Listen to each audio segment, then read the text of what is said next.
Hi there, it's Jenna from scribblinggrace.com. Today I have a Bible journaling with me tutorial for you on how I created these acrylic branches.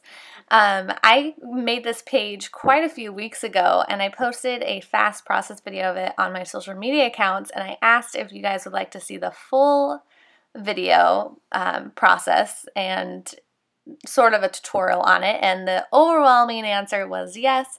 So today that's what I am going to be showing you guys how I made this page. So I am using acrylic paints here. I'm using, I mainly always just use apple barrel acrylic paints for Bible journaling. They're very cheap acrylic paints, nice and fluid. But I was out of my white one, so I mixed some of my apple barrel with Liquitex acrylic paints. So really any acrylic paints work when you're doing Bible journaling. They do not bleed through, so I don't prep my pages or anything. Acrylic paints are great because they basically act as like a page protector type of thing for your Bible journaling, so you don't have to worry about bleed through and things like that. So I'm just applying a basic base coat. I just used some white and a little bit of green to create this nice light green color, and I'm just applying it all over my page.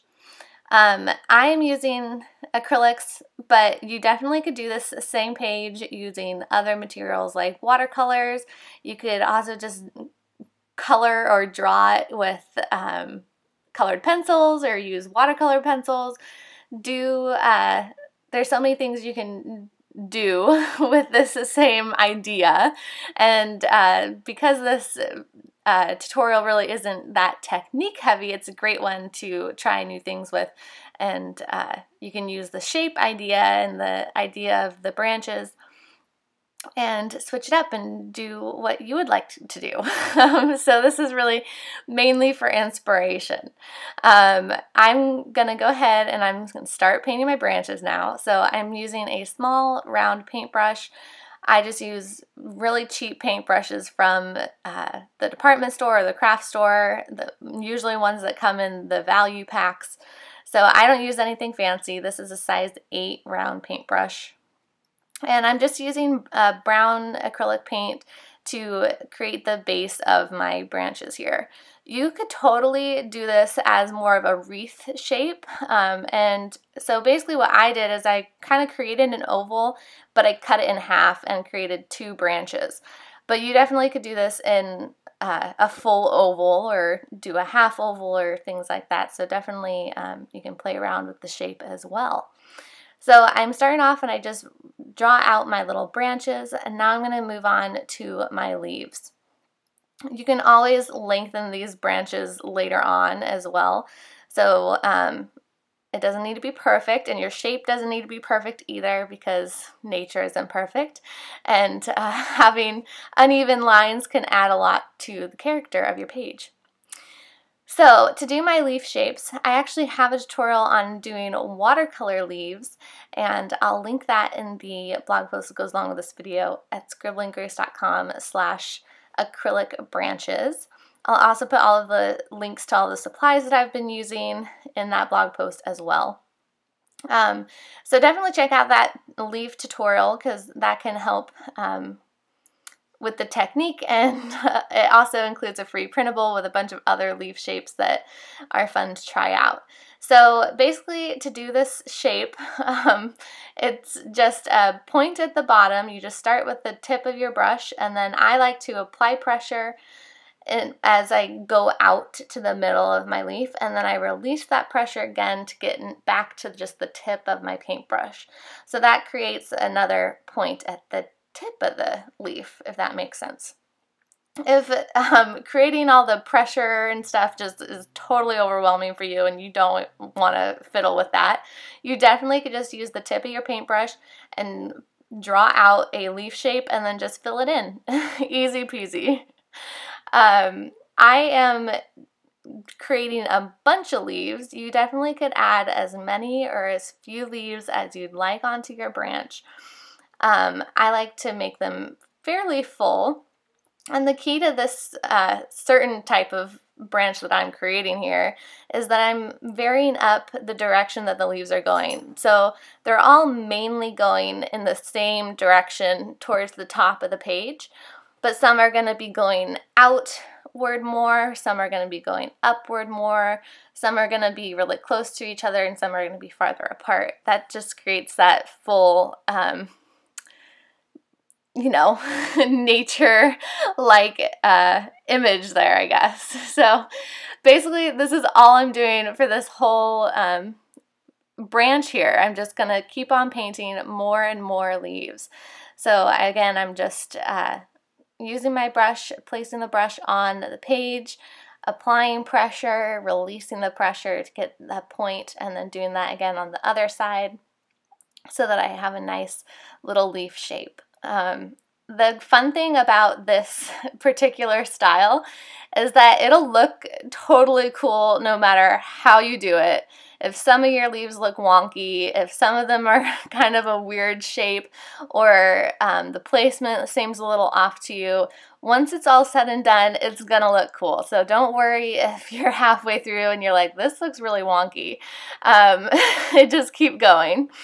I also want to point out that I have my leaves slightly detached from that brown branch that I did originally. And then I'm going to go back through and take brown and attach it to that branch. There's a lot of styles where the leaves are attached directly to that main brown line, and you definitely could do that. I do that all the time. But for this style, I am leaving just a little bit of space in between the leaves and that main brown branch. You'll also notice that my little branches are not perfectly centered with my page. They're a little bit higher up, and that's because I'm leaving space at the bottom of my page to write out a prayer. This Bible that I'm working in is for my baby who's soon to be born, and so with each page that I create in it, I am trying to be really intentional about praying over my baby through the scripture. And I have a video if you're interested in learning more about how I'm working on this Bible. I have a video all about it, and I'll put that again in the blog post that goes along with this video, along with all of the supplies that I'm using at scribblinggrace.com/acrylic branches. And that'll be linked in the description below. Okay, so I'm attaching all of my leaves now, again, just using the very tip of that same small round paintbrush and just creating little lines, just going straight into that main branch there. My little branches, the brown part of my branches here, I guess, are very thin. You definitely could play around with that aspect and make them thicker, do what you would like to do with this. That's really it for my leaf shape and my branches. It's pretty simple. There's really no crazy technique. I really feel like even a beginner can do this one. It might take a little bit of practice, but as long as you can kind of get a hang of the shape, you can always draw it out ahead of time as well if you feel more comfortable doing that. This is a really fun page to do. You'll also notice that my leaves are not completely opaque. You can see the brush strokes in them.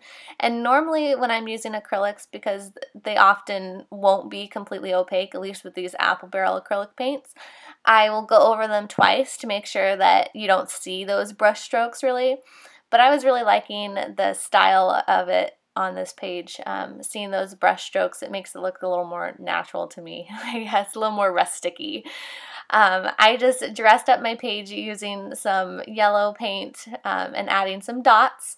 Simple, simple, simple, and so effective. It really just adds a lot to the page, I think. It's one of my favorite little techniques if you feel like your page just needs a little something extra, but you don't want to do something too busy. I love to just add dots in groups of 2s and 3s. So I'm using my craft heat gun to just dry my page really quickly. You could also use a hair dryer, but I do love my craft heat gun. I use it for every single one of my pages. And that, again, will be linked in the blog post. So now I'm going to go ahead and start on my lettering for this page. I always like to use a pencil first to mark out where I'm going to put my lettering and my writing. And so I penciled out my lettering, and then I'm going to use my Tombow Fudnosuke brush pen to create some brush calligraphy. And I have tutorials on how to do brush calligraphy, and particularly this style, which I call bounce brush calligraphy. And I have a bunch of other lettering tutorials on my site as well. And so all of those, as well as all the supplies, again, will be in the blog post that goes along with this video at scribblinggrace.com/acrylic-branches. So I am just quickly going over my lettering, and then I'm going to write out my prayer. And so I use a pencil and then a micron pen to do my little prayer at the bottom. And so I did this all the way back in New Year's. And so the prayer I wrote out was, Happy New Year, 25 weeks pregnant. Lord, I pray that you will help this babe to be strong and have courage in times of waiting. You will always show up eventually. You will show up abundantly. Help him to be patient. I think that that's a great one for all of us. The verse that I was working on, that I'm praying over, is Psalms 31, verse 24, which says, Be strong and let your heart take courage, all you who wait for the Lord. Sometimes we have to wait a bit, but he will show up, and he will show up abundantly. So that's a good reminder. I also forgot to mention earlier that I am using my interleaved Bible, which has the full blank pages on every other page. So that way you don't have to worry about covering up any scripture. But if you don't have this Bible, you could definitely do like maybe one branch and scale it down into a 2-inch margin Bible. Journaling Bible, or you can do this on a separate sheet of paper. Even just a normal printer paper would work for acrylics, and tip it into your Bible. You could do this as a separate art project. There's so many things that you can do with this same idea, even if you don't have this Bible and you don't want to cover up the scripture. So that's just something to keep in mind. I'm going ahead and adding a little highlight with a Uniball Signo gel pen, just a little white oomph to make my lettering stand out a bit. You can't tell too much in this video, but I did add a little bit to my lettering to make it pop. So that's it for my page. I hope that you enjoyed this video. If you did, please give it a thumbs up and subscribe to my channel if you haven't already. Be sure to check out that blog post that's linked in the description below. All right, have a great day. God bless.